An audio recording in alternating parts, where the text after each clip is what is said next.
राधे राधे मित्रों। तो आपका स्वागत है मेरे चैनल गीता ज्ञान धार्मिक व पौराणिक कथा में। तो मित्रों, मैं हूँ पंडित पराग शर्मा। कैसे हैं आप सभी लोग? ये हमें कमेंट सेक्शन में राधे राधे लिखकर बताना। तो मित्रों, आज हम आपको एक पौराणिक कथा सुनाने जा रहे हैं। तो मित्रों, ये कहानी है ना अश्वत्थामा की है। ये उनके जीवन की पूर्ण कथा है। तो चलिए मित्रों, शुरू करते हैं अपनी कहानी। और कहानी शुरू करने से पहले जो हमारे चैनल पर नए हैं वो हमारे चैनल को सब्सक्राइब करके बेल आइकन को प्रेस कर दीजिए, जिससे सभी नोटिफिकेशन उन सभी को मिलते रहेंगे। और कहानी कैसे लगी आपको कमेंट सेक्शन में बताना। तो मित्रों, चलिए शुरू करते हैं अपनी कथा। योद्धा अश्वत्थामा द्रोणाचार्य का पुत्र था। कृपया उसकी माता थी। पैदा होते ही वह अश्व की भांति रोया था, इसलिए अश्व की भांति स्वयं शब्द करने के लिए कारण उसका नाम अश्वत्थामा पड़ा। वह बहुत ही क्रूर और दुष्ट बुद्धि वाला था। तभी पिता का उसके प्रति अधिक स्नेह नहीं था। धर्म और न्याय के प्रति उसके हृदय में सभी प्रेरणा नहीं होती थी, और न ही वह किसी प्रकार का आतिथ्यपन करने में हिचकता था। उसका बचपन बड़ी ही कठिनाइयों से के बीता था। उसके पैदा होने के समय द्रोणाचार्य बहुत निर्धन थे। उनके पास अपनी पति और बालक के पालन पोषण के लिए प्राप्त धन नहीं था। दूध के लिए वह गाय तक नहीं थी। एक दिन अश्वत्थामा बहुत भूखा था। उसने अपनी माँ कृपया से दूध मांगा। कृपया बालक की हट देखकर दुखी होने लगी और वह उसको किसी तरह से बहलाने फुसलाने लगी, लेकिन अश्वत्थामा हाथ पकड़ गया। और अंत में कृपया ने चावल धोकर सफ़ेद पानी बालक को पीने के लिए दे दिया। अश्वत्थामा यह जानता ही नहीं था कि दूध और पानी में क्या अंतर है। उसने दूध समझकर उसको पिया और उसमें से कुछ को बचाकर वह ऋषिपुत्रों को दिखाने के लिए गया। ऋषिपुत्रों ने चावल के पानी को पहचानकर अश्वत्थामा को उपवास करना आरंभ कर दिया। तब अश्वत्थामा को पता चला कि माता ने उसे अन्य वस्तु देकर बहकाया था। वह जाकर कृपया की गोद में रोने लगा। कैसी ऐसा वेदना हुई होगी कृपी को उस समय, जबकि उसने निर्दयता के कारण अपने पुत्र से ही छल किया था। बालक व्यवस्था के पश्चात यौवन व्यवस्था तो अश्वत्थामा की पूर्ण वैभव के बीच कटी थी। द्रोणाचार्य को द्रुपद का आधा राज्य मिल गया था, फिर भी वह पांडवों और कौरवों के गुरु हो गए थे, जिससे उनको अपार द्रव्य मिलता था। अश्वत्थामा ने एक बार कहा था कि मुझे किसी वस्तु का अभाव नहीं है। धन धान्य राज्य संपत्ति सभी कुछ मेरे पास है। इसके पश्चात तो अश्वत्थामा का सम्मान बढ़ता ही चला गया, लेकिन महाभारती युद्ध के पश्चात फिर उसको देव का अभिशाप सहना पड़ा। अश्वत्थामा महान योद्धा था। एक बार भीष्म पितामह ने उसकी प्रशंसा करते हुए कहा था, अश्वत्थामा महारथी है, ध्रुव विद्या में श्रेष्ठ, विचित्र युद्ध करने वाला, दृढ़ प्रहार करने वाला है। युद्ध क्षेत्र में तो वह साक्षात युवराज जान पड़ते हैं, किंतु उनमें एक दोष है, किंतु अपना जीवित अति प्रिय मृत्यु से डरने के कारण वह युद्ध से जी चुराता था। इस कारण न तो उन्हें रथी मानता और न अतिरथी। भीष्म पितामह ने अश्वत्थामा की ठीक ही प्रशंसा की थी। सचमुच वह इतना ही शूरवीर था, लेकिन मृत्यु से डरने वाला कहकर भीष्म ने उसके चरित्र पर धप्पा लगाया, जबकि वह इतना डरपोक भी नहीं था जो मृत्यु से डरता हो। कई बार उसने युद्ध क्षेत्र में आकर शत्रु का सामना किया था। एक बार कर्ण पर ही रुष्ट होकर वह अपनी जान की परवाह न करते हुए तलवार लेकर टूट पड़ा। एक समय की बात है, कौरवों ने विराट की नगरी पर आक्रमण करने का विचार किया। उस समय बहुत से अपशकुन होने लगे, जिन्हें देखकर द्रोणाचार्य ने कहा, इस समय हमें युद्ध करने के लिए नहीं जाना चाहिए, क्योंकि लगता है कि हम अर्जुन को पराजित नहीं कर पाएंगे। अर्जुन की प्रशंसा द्रोणाचार्य के मुंह से सुनकर कर्ण के हृदय में आग सी लग गई। जब उसे यह नहीं सहा गया तो उसने द्रोणाचार्य से कटु बातें कहना आरंभ कर दिया, और साथ में वह अपनी वीरता का दब भी भरने लगा। इस समय अश्वत्थामा ने बिगड़कर सभी कौरवों तथा कर्ण से कहा, निर्दयी दुर्योधन के सिवाय कौन क्षत्रिय कपट के जुए से राज्य पाकर संतुष्ट हो सकता है? बहेलिये की तरह धोखेबाजी से धन वैभव प्राप्त करके कौन अपनी बढ़ाई चाहेगा? क्या तुम जिन पांडवों का सर्वस्व छीन लिया है, उनको कभी आमने सामने युद्ध में हरा भी है? किसी युद्ध में पांडवों को परास्त करके तुम द्रौपदी को सभा में घसीट कर लाए थे। कर्ण, तुम आज अपनी वीरता का दम बढ़ते हो। मैं कहता हूँ अर्जुन, बल और पराक्रम में तुमसे कहीं ज्येष्ठ। इसके पश्चात फिर वह दुर्योधन की ओर मुड़कर कहने लगा, तुमने जिस प्रकार जुआ खेलना, जिस प्रकार द्रौपदी को सभा में घसीट कर लाया, जिस प्रकार इंद्रप्रस्थ का राजा तुमने हड़प लिया है, उसी प्रकार अब अर्जुन का सामना करो। क्षत्रिय धर्म में निपुण चतुर जुआरी तुम्हारी मामा भी आकर अपना पराक्रम दिखाए। कोई भी तुम में से जाकर उस पराक्रमी अर्जुन से मुकाबला करे, मैं उससे युद्ध नहीं करूँगा। हाँ, विराट अगर युद्ध स्थल में आए तो उसका सामना मैं अवश्य करूँगा। अश्वत्थामा की यह बात सुनकर सभी लोग चुप हो गए। ऐसा साहसी और निर्भीक था अश्वत्थामा। भीष्म के अंतिम शब्द उसके चरित्र पर ठीक नहीं उतरते। पता नहीं किस अवसर पर भीष्म ने इस प्रकार का निर्णय किया था। एक बार फिर अश्वत्थामा की कर्ण से कहा सुनी होगी, जब द्रोणाचार्य कौरव सेना के सेनापति थे, तब पांडवों की सेना का वेग देखकर दुर्योधन ने कर्ण से कहा था, वीरवर कर्ण, तुम मेरे मित्र हो। देखो कौरव सेना का किस बुरी तरह से पांडव सार कर रहे हैं। यही मित्र का परिचय देने का उचित अवसर है। कुछ करके दिखाओ। दुर्योधन की बातें सुनकर कर्ण अपने पराक्रम की डींग हाँकने लगा। वह कहने लगा, अर्जुन मेरे सामने आकर क्या युद्ध करेगा? उसको तो मैं क्षण भर में ही परास्त कर सकता हूँ। उसकी क्या सामर्थ्य है कि मेरे तीक्ष्ण बाणों का सामना कर पाए? मैं उसको युद्ध स्थल में धराशायी करके अपनी सच्ची मित्रता का परिचय दूंगा। कृपाचार्य कर्ण की ये बात सुने रहे थे। उन्हें बहुत बुरा लग रहा था। उन्होंने इस दब के लिए कर्ण को फटकारा भी। उन्होंने कर्ण को बुरा भला भी कहा, यहाँ तक कि उन्होंने क्या डाला कि अगर अब की बार जीभ चलाई तो उसकी तलवार से काट दूंगा। कृपाचार्य अश्वत्थामा के मामा थे और वैसे भी कौरव पांडवों के गुरु थे और वृद्ध पुरुष थे। इसी कारण अश्वत्थामा उनका अपमान न सह सके। उसने क्रोधवंश में आकर कर्ण से कहा, सूत पुत्र, तू बड़ा अधर्म है। अपने सामने किसी को कुछ नहीं समझता, स्वयं अपने मुंह से ही अपनी बड़ाई करता है। जिस समय अर्जुन ने जयंदर को मारा था, उस समय तेरी वीरता कहाँ सो रही थी? अगर सच्चा शूरवीर था तो उस समय आकर पराक्रमी अर्जुन का सामना करता और उसकी धराशायी करते जयद्रथ के प्राण बचाता। यह कटु वचन सुनकर कर्ण को गुस्सा आ गया। वह उठ खड़ा हुआ। इधर अश्वत्थामा की तलवार खींचकर उसने झपट पड़ा। उस समय झगड़ा बढ़ते देख दुर्योधन और कृपाचार्य ने आकर बीच बचाव कर दिया। दुर्योधन ने दोनों को समझाया, कहा, शूरवीरों, तुम ही तो मेरी सारी शक्ति और फिर इस तरह आपस में लड़कर इस शक्ति को नष्ट करना चाहते हो। इस घटना को देखने से पता चलता है कि अश्वत्थामा बड़े खरे स्वभाव का है। वह चाटुकारिता में विश्वास नहीं करता है। दुर्योधन तक तो वह शब्द कहने में वह भी डरता है। फिर कैसे कह सकता है कि अश्वत्थामा कायर है? लेकिन बाद में चलकर तो वह उसने चोरों की तरह इस प्रकार के आतताई जैसे कर्म किए कि उनसे उसकी सारी शूरता पर पानी फिर गया और वह घृणित और क्रूर समझा गया। उसने द्रौपदी के 5 पुत्रों को उस समय मारा था जब वे अचेत सो रहे थे। लेकिन क्यों वह इतना क्रूर और बर्बर पिशाच जैसा हो गया? इसके पीछे कारण है, उसके पिता की हत्या भी अन्यायपूर्वक हुई थी। जब द्रोणाचार्य ने धर्मराज युधिष्ठिर से मुंह से यह सुन लिया कि अश्वत्थामा मारा गया, तो उन्होंने अपने शस्त्र त्याग दिए और वह दिए हुए योग धारण करके अपने रथ पर बैठ गया।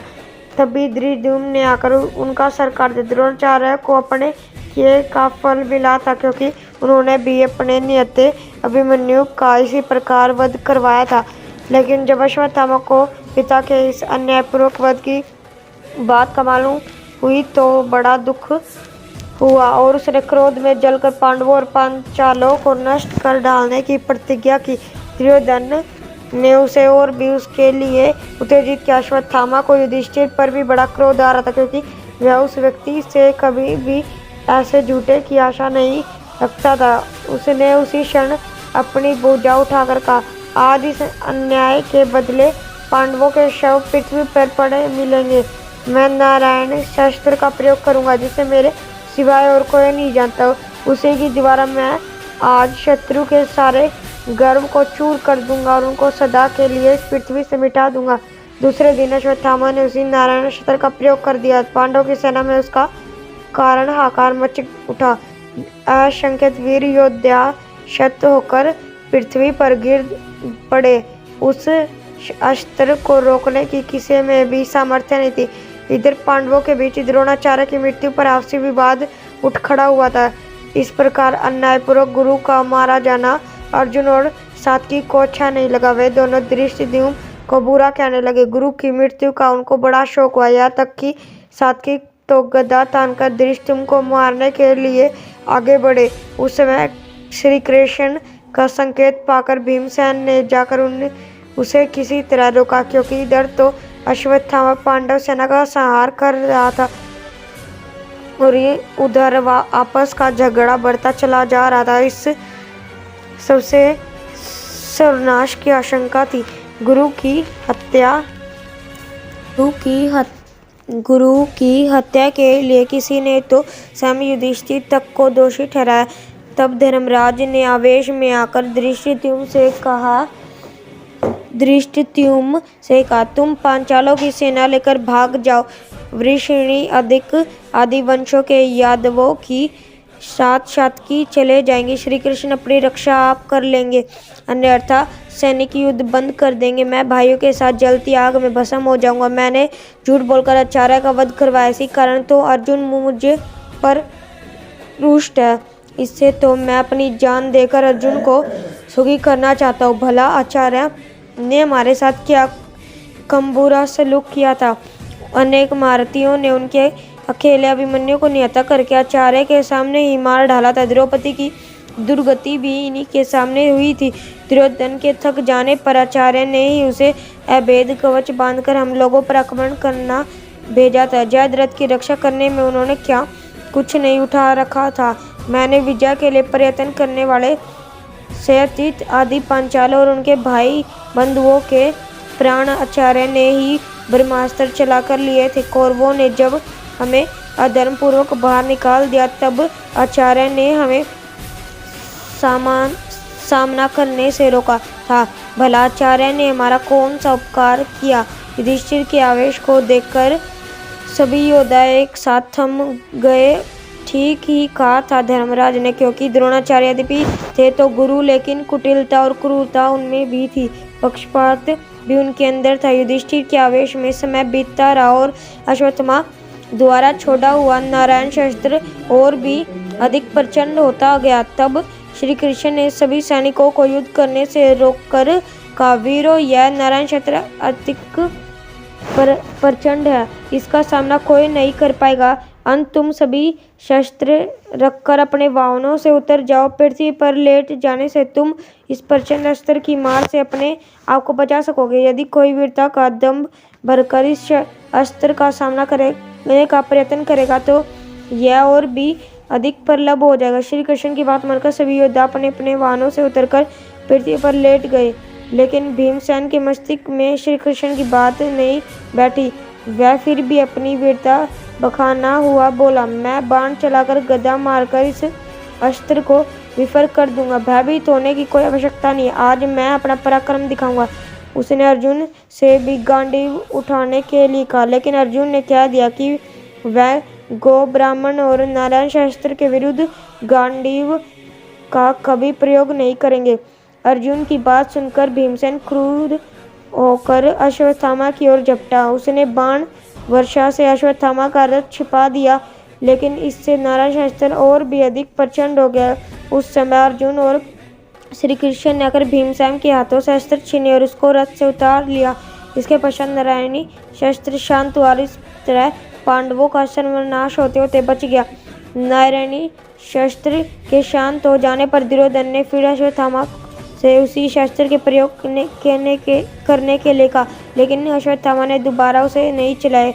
उसके बाद उसने पांडवों से भीषण युद्ध किया और उस बीच अपने अमोघ आग्नेय शस्त्र का प्रयोग किया। उसका विचार अर्जुन और कृष्ण सहित सारी पांडव सेना को नष्ट कर देने का था, लेकिन अर्जुन ने शीघ्र ही ब्रह्मास्त्र का प्रयोग करके उस शस्त्र को शांत कर दिया। किंतु फिर भी क्षण भर में अग्निशस्त्र पांडवों की एक अक्षौणी सेना को तो भस्म कर गया। जब अश्वत्थामा का कुछ भी वंश नहीं चला तो वह निराश होकर युद्ध भूमि से लौट पड़ा और धनुर्विद्या की निंदा करने लगा। रास्ते में उसे महर्षि व्यास मिले।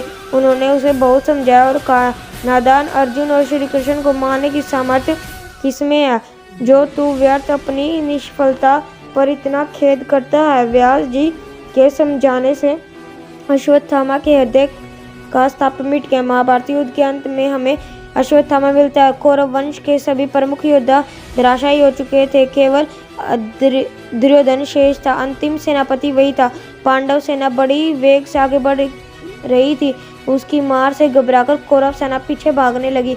यहाँ तक कि दुर्योधन के भी पैर उखड़ गए। वह भी जाकर देवपायन सरोवर में छिप गया। चारों ओर पांडव के वीर दुर्योधन को खोजने लगे और उनको पता चला कि वह सरोवर में छिप रहा है। तो वह सरोवर के किनारे पहुंचकर उन्होंने दुर्योधन को कार कहकर ललकारना प्रारंभ कर दिया। दुर्योधन चुनौती सुनकर बाहर निकल आया और भीमसेन से उसका गदा युद्ध हुआ।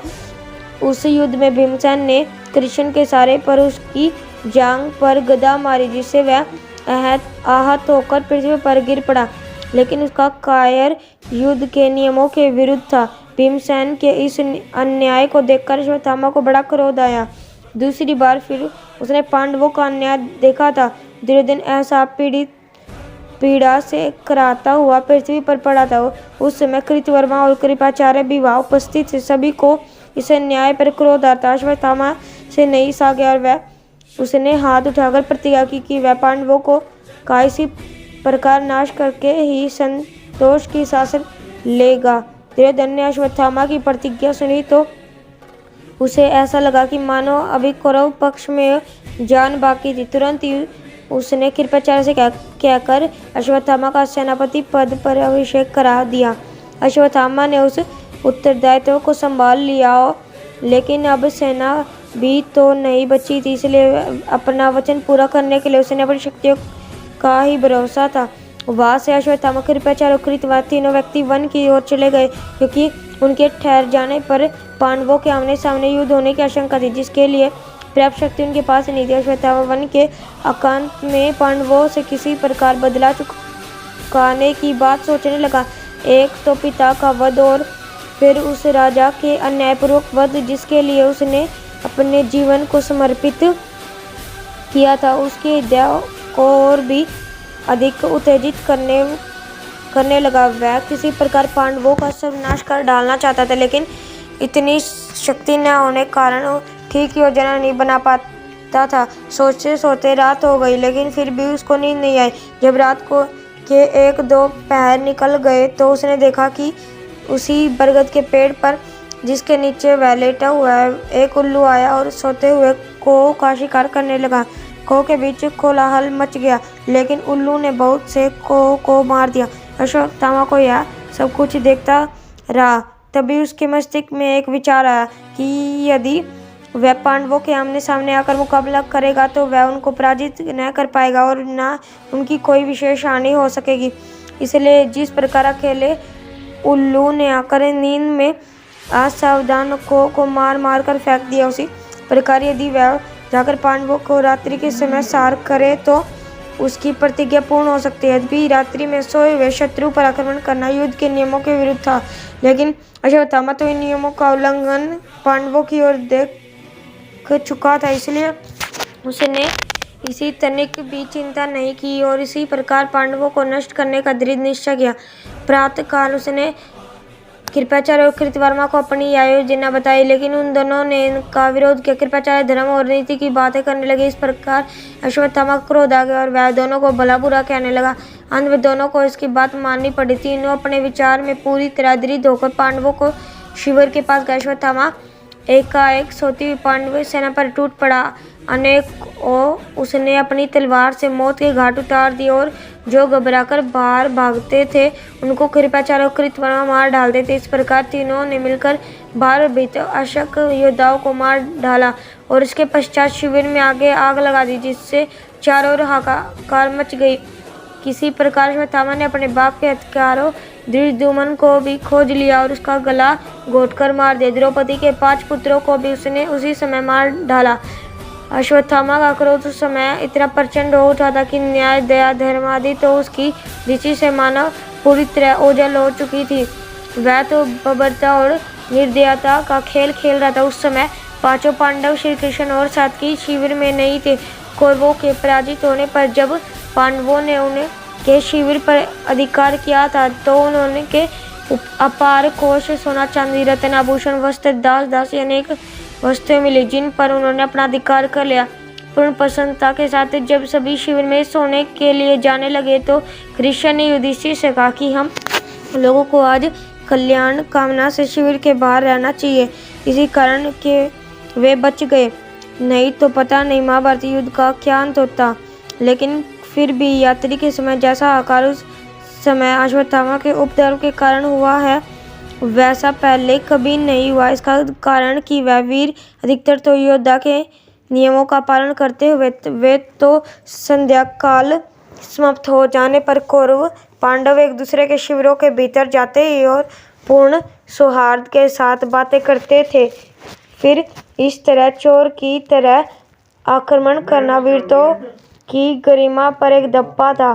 क्षत्रिय कभी भी इस तरह शत्रु का सार गर्व अब अनुभव नहीं करता था। लेकिन अश्वत्थामा ने किसी प्रकार अपना बदला चुका लिया और यह भीषण हाहाकार मचाकर वह दुर्योधन के पास पहुंचा और कहने लगा, दुर्योधन, मैंने तुम्हारे प्रति अन्याय का बदला पांडवों से चुका लिया है। मैंने उनके शिविर में आग लगाकर उनका सर्वनाश कर डाला है। 5 पांडव श्री कृष्ण और सात्विकी तो अवश्य बच रहे क्योंकि वे शिविर में नहीं थे। बाकी सभी को मैंने यमलोक पहुंचा दिया। वीरवर, अब संतोष धारण करो। मनुष्य तो क्या है, पशु और पक्षी तक को मैंने शिविर में मार डाला है। पांडव अपनी विजय पर खुशियां मना रहे होंगे, लेकिन जब इस सर्वनाश की बातें सुनेंगे तो वे अपनी सारी खुशियां भूल जाएंगे। अश्वत्थामा की आवाज सुनकर दुर्योधन मानो ऐसा पीड़ा की मूर्छा से जाग पड़ा। उसने अश्वत्थामा की प्रशंसा करते हुए कहा, वीर अश्वत्थामा, आज तुमने मेरी आत्मा को संतुष्ट किया है। तुमने वह काम किया है जो मेरे पिता द्रोण, भीष्म पितामह, कर्ण आदि कोई भी महारथी नहीं कर पाया। पापी धृष्टद्युम्न को तुमने मार डाला। यह सुनकर तो मेरी छाती ठंडी पड़ गई, क्योंकि उसी पापी ने गुरुदेव की अन्यायपूर्वक हत्या की थी। फिर उसके साथ शिखंडी को भी मारकर तुमने बड़ा ही ज्येष्ठ कार्य किया है, क्योंकि उसी को सामने करके तो अर्जुन ने पितामह को गिराया था। सच, मुझे अब अपनी पराजय पर तनिक भी खेद नहीं है। मैं पूर्ण सुखी होकर सर्वलोक को जाता हूँ। वीरवार वही हम सभी मिलेंगे। यह सुनकर दुर्योधन की श्रास रुक गई। अश्वत्थामा एक तरफ तो दुर्योधन के सर्वनाश के कारण दुखी होने लगा, लेकिन दूसरी तरफ उसको आज एक असीम गर्व का अनुभव हो रहा था। वह सोच रहा था कि पिता की विशिष्ट आत्मा आज शांत हो गई होगी, क्योंकि उसके बेटे ने अन्यायों से बदला चुका लिया है। इधर द्रौपदी अपने 5 पुत्रों के शवों को देखकर दुख के कारण पागल हो उठी थी। उसकी गोद एक रात में ही सुनी हो गई। कहा तो संध्या काल में दुर्योधन के धराशायी होने पर उसको अपनी विजय का गर्व हो रहा था, और कहा तक आते आकर उसकी सारी प्रसन्नता को कुचलकर सदा के लिए नष्ट कर गया। वह करुण क्रंदन करती हुई युधिष्ठिर के सामने आकर गिर पड़ी। इसी समय भीमसेन ने उसे संभाल लिया। द्रौपदी ने उससे बीच उठाकर कहा कि जब तक मेरे लालों का हत्यारा वह पापी और दुराचारी अश्वत्थामा नहीं मारा जाएगा, तब तक मैं अंतर्जल ग्रहण नहीं करूंगी। उस अन्याय के माथे में एक महामणि है। जब तक कोई उसे लाकर मुझे नहीं देगा, तब तक मैं यह विश्वास नहीं होगा कि वह दुष्ट मारा गया। द्रौपदी की बात सुनकर भीमसेन अपनी गदा उठाकर अश्वत्थामा के पीछे दौड़ा। पूरे आवेश के साथ भीमसेन के चले जाने के पश्चात श्री कृष्ण ने युधिष्ठिर से कहा, धर्मराज, भीमसेन की रक्षा का उपाय करना चाहिए, क्योंकि अश्वत्थामा के पास ब्रह्मास्त्र अस्त्र है, जिससे क्षण भर में ही सारा भूमंडल नष्ट हो सकता है। गुरु द्रोणाचार्य ने अस्त्र अपना प्रिय शिष्य अर्जुन को ही दिया था, लेकिन अब जब अश्वत्थामा को इसका पता चला तो वह दुखी होकर पिता से उसको भी उस शस्त्र को सिखाने के लिए कहने लगा। द्रोणाचार्य को अपने पुत्र पर विश्वास नहीं था, क्योंकि वह जानते थे कि यह क्रूर प्रवृत्ति वाला अश्वत्थामा कहीं भी अस्त्र का दुरुपयोग कर सकता है। इसी कारण उन्होंने पहले उसे प्रयोग नहीं सिखाया, लेकिन उसे अधिक हठ करने पर उन्हें सिखाना पड़ा। फिर भी उन्होंने उससे वचन लिया था कि उसका दुरुपयोग नहीं करेगा, विशेष संकट पड़ने पर ही उसका प्रयोग करेगा। अश्वत्थामा ने वचन देकर वह अस्त्र सीख लिया। अब उसी का समय बड़ा भय है, क्योंकि अश्वत्थामा को उचित और अनुचित का तो अधिक विचार है, नहीं तो हो सकता है वह आवेश में आकर ब्रह्मास्त्र अस्त्र का प्रयोग कर बैठे तो सर्वनाश हो जाएगा। मैं आपको उसकी कुटिलता की बात बताता हूँ। एक बार वह द्वारका आकर मुझसे कहने लगा, पिताजी ने महर्षि अक्षय से जो ब्रह्मास्त्र अस्त्र प्राप्त किया है उसे मैंने सीख लिया, उससे को मुझसे लेकर बदले में मुझे अपने सुदर्शन चक्र दे दो। इस पर मैंने कहा, मुझे तुम्हारे ब्रह्मास्त्र की आवश्यकता नहीं है। मेरे धनुष शक्ति, गदा और चक्र में जिसकी भी तुम्हें आवश्यकता हो ले लो। सुदर्शन चक्र के हजारों लोहों के आ रहे थे, इस पर कारण अश्वत्थामा अपनी पूरी शक्ति लगाकर भी उसको उठा नहीं पाया। इसको वह पूरी तरह से उदास होकर द्वारका से चला गया। स्वभाव से वह बड़ा क्रूर और निर्दयी था और धर्म तथा न्याय की भावनाओं का उसका हृदय में तनिक भी स्थान नहीं था। इसलिए मैं कहता हूँ कि भीमसेन की इस परिस्थिति में रक्षा करना आवश्यक है। श्री कृष्ण की बात सुनकर युधिष्ठिर और अर्जुन ने मान ली और वह दोनों ही उनके साथ रथों पर आरूढ़ होकर चले गए। उनके जाकर भीम को लौटाना चाहा, लेकिन भीम तो पवन के वेग से बढ़ रहा था। वह बढ़ता हुआ गंगा के किनारे पहुंच गया। बारिशों के बीच व्यास जी की बगल में अश्वत्थामा बैठा था। उसको देखते ही भीमसेन ने धनुष पर बाण चढ़ा लिया। उसी समय अर्जुन, युधिष्ठिर और कृष्ण भी वहां आकर पहुंचे। अश्वत्थामा ने समझा कि ये मिलकर उसका वध करेंगे, इसलिए एक साथ आवेश में आकर उसने उसके पास से ही एक सेठा उखाड़ा और उस पर दिव्यास्त्र का प्रयोग किया। छोड़ते समय उसने अस्त्र को आज्ञा दी कि वह कोई भी पांडव जीत नहीं बचना चाहिए। उस अस्त्र के छूटते ही प्रचंड अग्नि दधक उठी। ऐसा लगता था मानो यह तीनों लोगों को जलाकर क्षण भर में ही भस्म कर डालेगा। यह देखकर कृष्ण ने अर्जुन को इशारा किया क्योंकि वही इस संकट से सबके प्राण बचा सकता था। गुरु द्रोण ने इस अस्त्र को अर्जुन को भी सिखाया था। तब अर्जुन ने अपना गांडीव धनुष लेकर मैदान में कूद पड़ा और उसने अपने और भाइयों के लिए स्वस्तिक कहकर देवता और गुरुओं को प्रणाम किया और अस्त्र से ही अस्त्र का तेज शांत कर देने के लिए ब्रह्मास्त्र अस्त्र का प्रयोग किया। दोनों ओर से प्रचंड ज्वालाएं धधकती देखकर कोहराम मच उठा। जब अर्जुन ने दोनों महर्षियों को बीच में खड़े देखा तो तुरंत ही उसने अपने अस्त्र को शांत कर दिया और इसके साथ उसने क्षमा प्रार्थना की, लेकिन साथ में, हे देव, मैं तो आपके सम्मान में अपना अस्त्र शांत कर चुका हूँ, लेकिन यदि अश्वत्थामा का अस्त्र शांत नहीं हुआ तो हमारा सर्वनाश निकट ही है। अब आप ही बताइए हमें क्या करना चाहिए। अश्वत्थामा अस्त्र को चलाना तो जानता था, लेकिन उसे को लौटाना की विधि उसको मालूम नहीं थी। इसी कारण व्यास जी के कहने पर उसने कहा, हे महामुनि, मैं अस्त्र को नहीं लौटा पाऊंगा। मैं पांडवों का सर्वनाश देखना चाहता हूँ। ये बड़ा अन्यायी, दुराचारी और पापी है। अश्वत्थामा के आवेश भरे शब्दों को सुनकर व्यास जी ने उसे बहुत कुछ समझाया और कहा, मूर्ख मत बन अश्वत्थामा। देख, अर्जुन ने कभी तेरे प्राण लेने की कामना नहीं की। उन्होंने अपने अस्त्र शांत कर लिए, इसलिए उसके अपने हृदय की सारी कलुष भावनाएं हटाकर अपने अस्त्र शांत कर दिए। पांडवों को सर्वनाश तू क्यों चाहता है?